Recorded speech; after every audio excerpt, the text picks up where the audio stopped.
and this is once again another episode of a certain podcast, and today Caden's going to lead us in. And typically I talk too long, so I'm just going to shut up now so we can get into the podcast.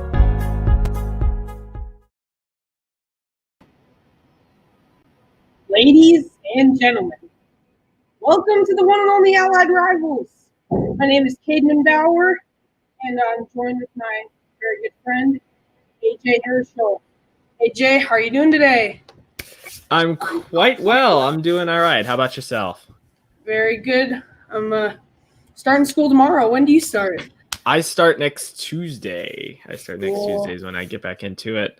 For better or for worse, we'll see what happens.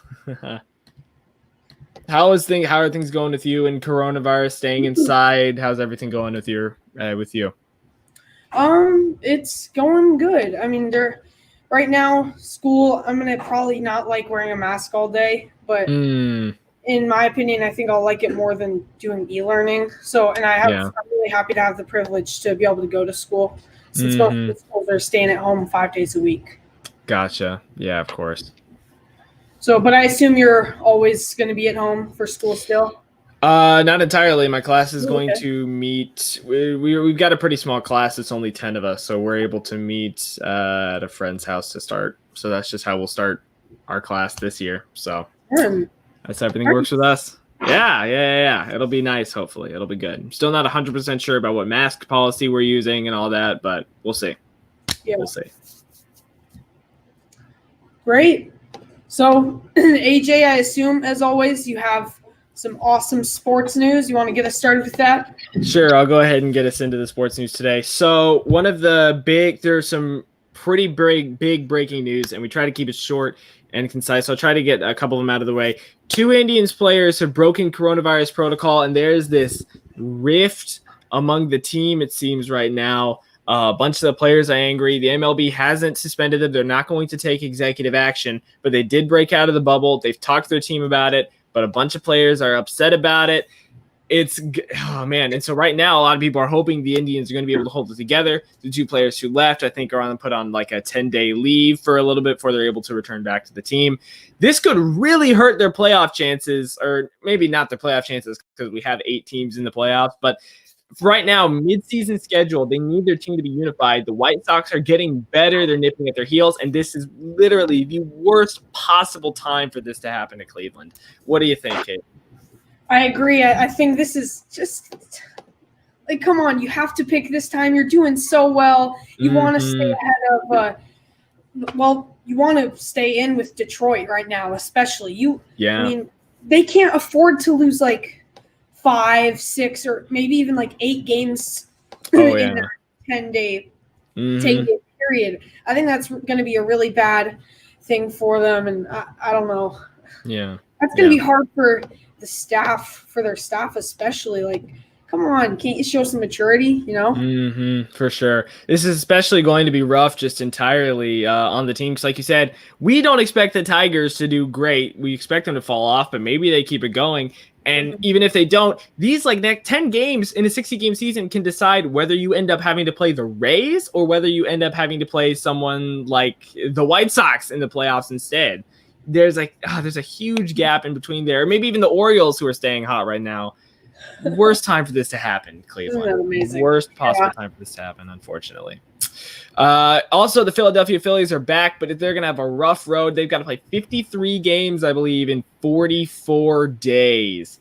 They're going to be tired down the stretch. Or is it the Cardinals? One of the two. I'm sorry. Whichever one. They're going to have a hard time going down the road. It's Cardinals. They're going to have a hard time going down the road. It's Cardinals, not Phillies. My mistake. Cardinals going to play 53 games in 44 days.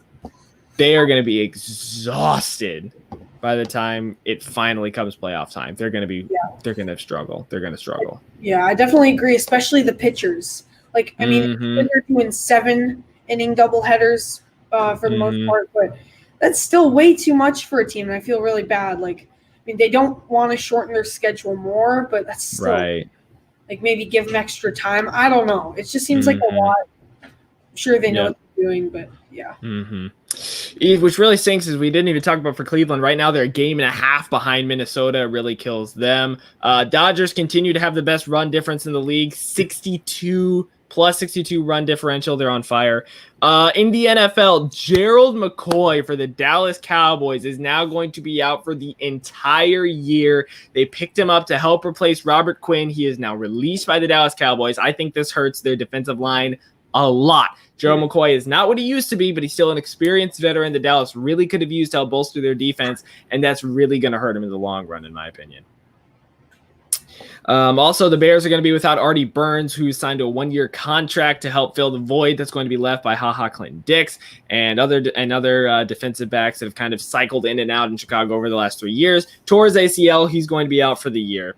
Gordon Hayward for the Boston Celtics. This guy, I feel bad for Gordon Hayward, man. He gets injured at all the wrong times. He's going to be out for 4 weeks with an ankle sprain in Boston, and that's going to be tough. We'll talk about game 1 a little bit later when we get more into talking about the Eastern Conference, but that's going to hurt Boston for sure.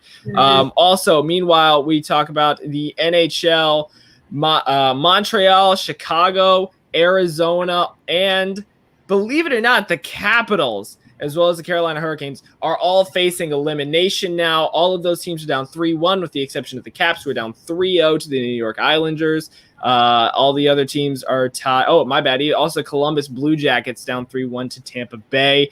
It'll be 2-2 Dallas and Calgary and 2-2 St. Louis and Vancouver. I really hope the Canucks make it because I do not like the Blues at all, but a bunch of teams hanging by a thread. Corey Crawford made 48 saves in the last game against the Vegas Golden Knights to hang on for Chicago, one of the best games of his career. They're going to play tonight, as well as Washington and the New York Islanders trying to hang on to that 3-0 lead, as well as finally Philadelphia beating Montreal earlier today, putting them on the brink of elimination. Now, we didn't get to talk, since we talked about the Western Conference predictions, we weren't able to get our video out that night. There were some scheduling conflicts, so we're just going to recap those really quick. We'll recap the Eastern Conference games when we talk about the matchups. Meanwhile, in the Western Conference, the Denver Nuggets able to surpass the Utah Jazz in a tough battle, 135-125. Nikola Jokic led his team, but Donovan Mitchell did not back down, having one of the best playoff games we've ever seen. 3rd most points in a game in playoff history. Man, they're going to be we maybe didn't give the Jazz enough credit. I didn't give the Jazz enough credit in our Western Conference video. Also, Luka Doncic played out of his mind, but he couldn't beat Kawhi and the Celtics as they take game 1, 118-110. We'll talk about Toronto's game, Boston's game, and of course, the Milwaukee Bucks when we get into our Eastern Conference predictions, which are going to start right about now. That's the news around the sports world. That's our quick, I don't even know. I need a segment name for this. But that's the NHL. That's the news around the sports world, ladies and gentlemen. Nice. Wow. All right. So getting into the Eastern Conference, we kind of made these predictions at the same time as when we made the Western Conference predictions. So Milwaukee and Orlando Magic, starting off with them. Orlando Magic, they have no Jonathan Isaac. Of course, Aaron Gordon's been getting really good. Markelle Fultz. And overall, their defense is pretty good, even without Jonathan Isaac. So, especially since they were missing him, I was thinking, man, Milwaukee should be able to pull it off pretty easily. Or not even pull it off, just take it. Yeah, originally we had predicted it 4-0 like the first time we talked about it. Right. And then I kind of thought, you know what, I bet they'll lose 1 or 2, just kind of, most teams, it's really hard to sweep. It's just really hard. So, but I mean, I was thinking Giannis, Middleton, the 7-footers, and I mean, the only thing they couldn't do is like guard the 3. And since Orlando doesn't really have a really hot 3-point shooter, that shouldn't be a problem. And behind the Clippers, they have the highest scoring bench. Yep. So I was thinking, man, this should be pretty easy since they have a really deep roster and their defense should be all good. And then they lost. Yeah. 4 points. And I was like their bench wasn't scoring well. George Hill was like the only one scoring on the bench. And Brooke Lopez wasn't scoring well. Chris Middleton wasn't having one of his better games. It was like below average. And 4 for 12, yeah. Yeah, it was like 14 points. Usually hits 20 or more, 23 or something like that. Yeah. And so I'm hoping this is a big wake-up call for the Bucks to really get it going. I'm predicting they will go 4-2 in this series. Yeah. Yeah. Do you have anything to say about that, AJ? Well, I mean, this kind of points out, we were talking about the Bucks' one weakness, of course, which is they can't guard the three, and that kind of extended to they couldn't guard the mid-range game against Orlando either. Look, the big three of the Milwaukee Bucks are smothering once you get into the paint. You cannot get past Giannis, Chris Middleton, Brook Lopez, and Eric Bledsoe. You can't get past them. But oh my goodness, I was watching some of that game. The Magic's passing was on point. They get the Bucks to crowd the middle and pass it to the outside. That's what got them the victory. They were able to just clean, efficient passing. It didn't help that Giannis missed 5 free throws this game. It's a rough game for Milwaukee, but they should be able to bounce back. Well, Cademan, I know you're the Bucks fan. We got a question from our man Lightning Bauer over here. If the Bucks lose game 2, is it over? What do you think, Cademan? You're the Bucks fan. If the Bucks lose game 2, are they just done? I think so. I'm Wow. gonna say I think it is. I think if they lose game 3, 4, 5, 6, I don't know. I think they're fine because they already have won some games. But if they lose 2 in a row in the playoffs, first round, that's just. And if their bench is doing about the same, that's just not showing like super strong signs that they've like if coronavirus has been really bad on their team or just playing so many good teams in the bubble continually. Is their roster deep enough for just the playoffs in general? But man, I really feel like they will win game 2 because I think this is going to be a wake-up call. Do you agree? Do you disagree, AJ?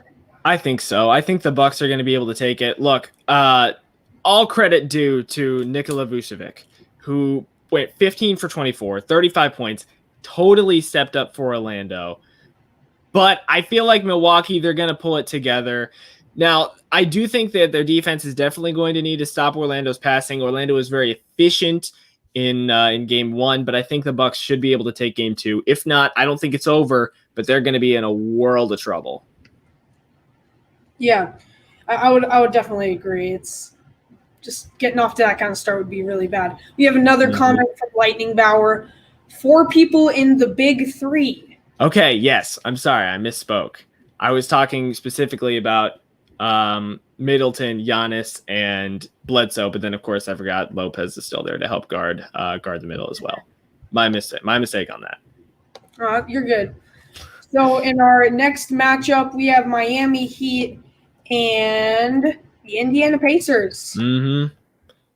This is a weird one. Yeah, this one was kind of hard for me to decide, but I put the Miami Heat win in this one. 4-2. Jimmy Butler is just going to have to be their X factor since Iguodala has been missing a lot of threes. Of course, he's been working on that. Bam, I don't know how to say his last name super well. Adebayo, something like that. He's done really well his first game so far.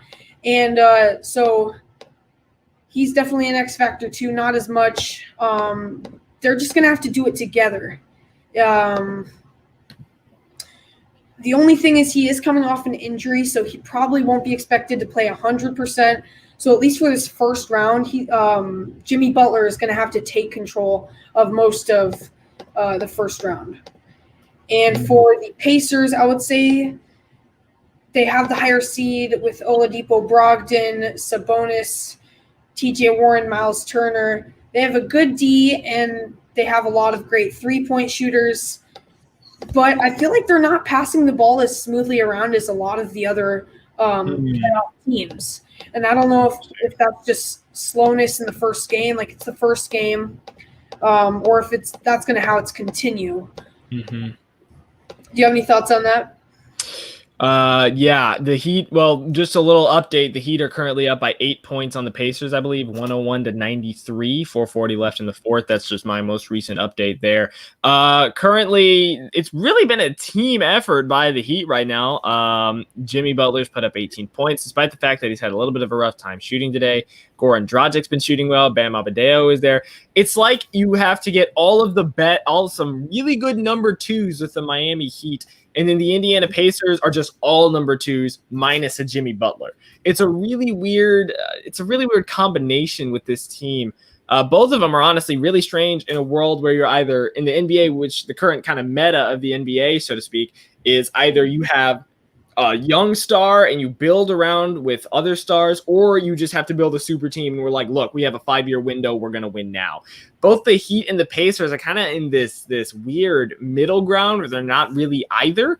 But I think you're right. I think the Heat probably have the advantage. The Pacers are really going to have everyone step up. Granted, right now, TJ Warren is shooting out of his mind. He's 9 for 15, got 22 points. But I think the Heat are probably going to take it. What was your prediction for this series again, Cade? 4-2, Miami wins. Yep. Yeah, I'm with you on that one.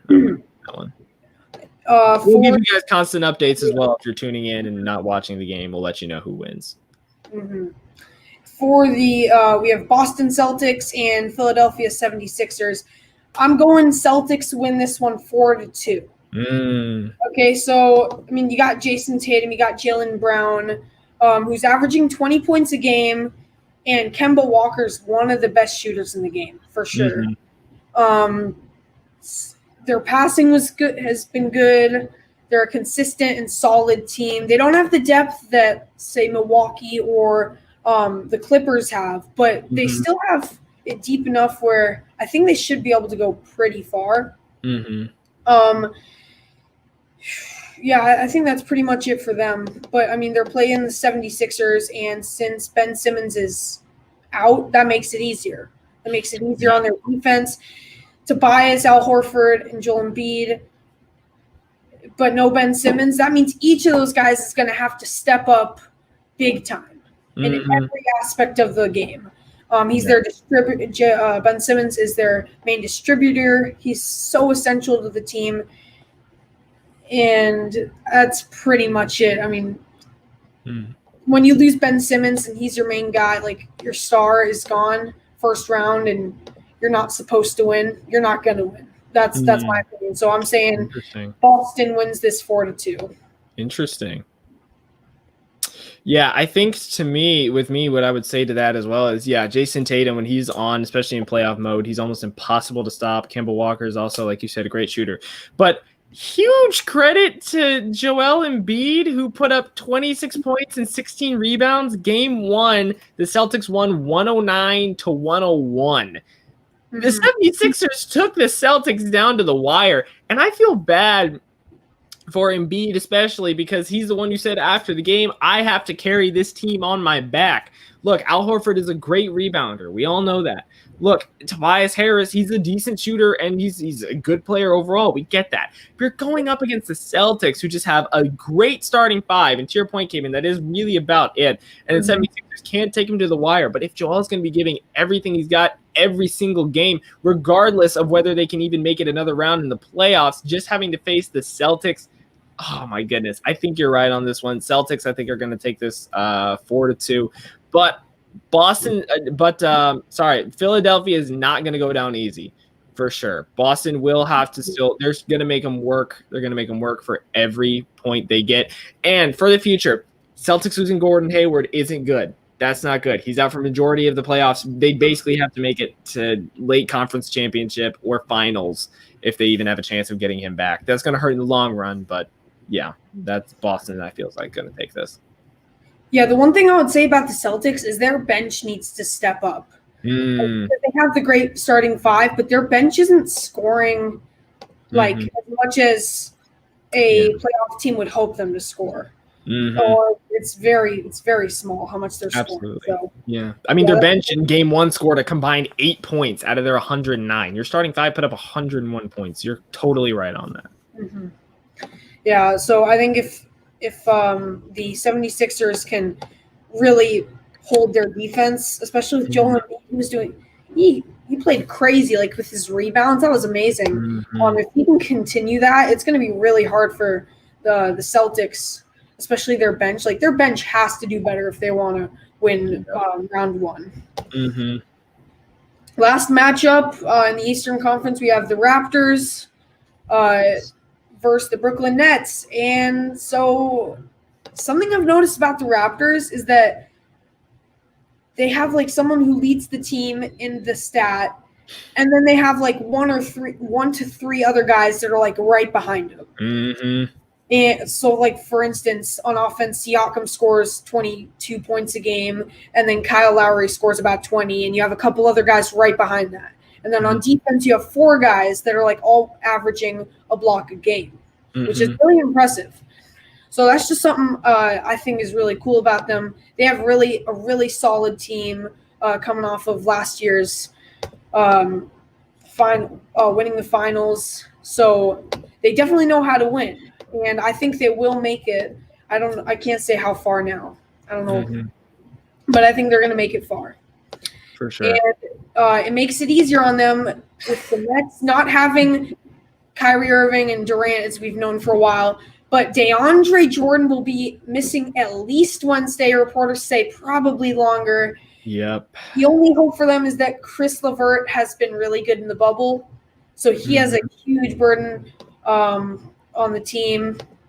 So I'm putting that series as Raptors winning 4-1. Would you change that, or would you say that's pretty good? No, after watching the way the Magic played in Game 1, this is probably now the easiest matchup in the entirety of the playoffs. You look at the other 1 and 2 seeds, because like once you get to 3, 6, 4, 5, those are going to be competitive. Trailblazers have explosive capability. The Mavericks are a young team. They don't go down easy. But the Brooklyn Nets are just banged up. They really just are going to have a rough time. No one expected the Raptors to be as good as they are now without Kawhi. But Pascal Siakam, he's an all-star. He has stepped up huge. Fred VanVleet is just an incredible three-point shooter. They won Game 1 134-110. Fred VanVleet shoot 8 for 10 from 3. He shot 8 for 10 from 3. The Raptors are like a well-oiled machine. They don't need one megastar. They're just, everyone has a role and they play it well. Serge Ibaka, in my opinion, him and Dennis Schroeder are the two best 6 men in the league right now. Ibaka, huge. He came with 22 points off the bench last game. The Raptors are and they're great defensively. They're one of the best teams in the league defensively as well. Raptors are going to take this over the Nets. The Nets are going to scrap for whatever they can. But look, I'm sorry, but LeVert and Harris are not going to get over the Raptors defense. It's not happening. So I guess that brings us to, I don't know what's next, AJ.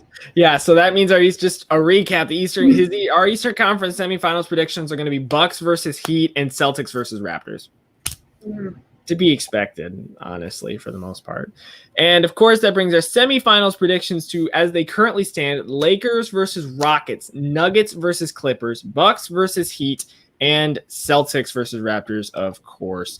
Is there anything, Caitman, you wanted to say about the first round of the NBA, or the first few games in the NBA playoffs? Anything that stuck out to you that we didn't really cover? Any player? Anything you wanted to say? Nothing particularly stuck out to me besides Milwaukee. I mean, again, Milwaukee just – I really hope this is a wake-up call. I think that after Miami Heat winning Game 1, that's going to give them more confidence, and I think I'm pretty confident they're going to win the 4-2 against the Pacers now. Really, honestly, I think we're pretty solid in this round. Yeah. As far as what we picked. Yep. It will be interesting. Tonight is Game 1 of Oklahoma City versus Houston.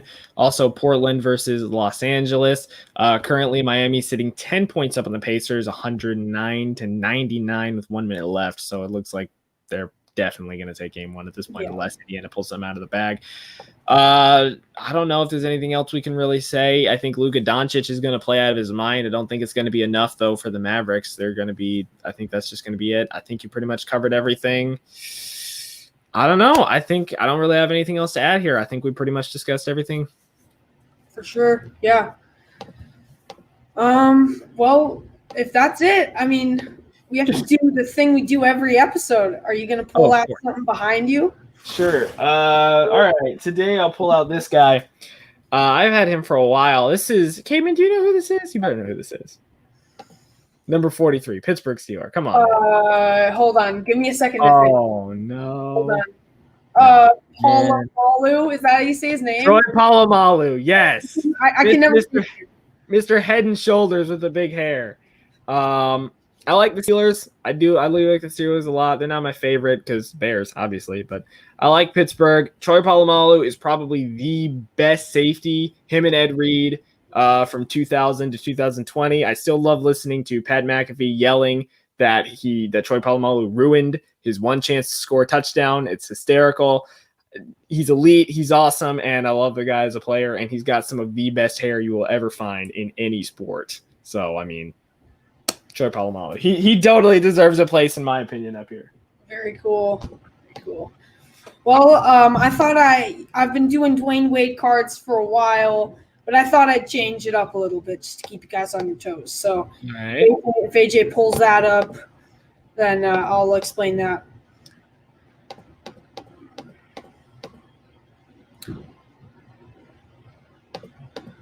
So, in Milwaukee, there's a chain of restaurants called George Webb, and in 1987 they predicted that the Brewers would win 13 straight games, so 13 games in a row. And if their prediction was right, then they would give every customer that came in a free hamburger.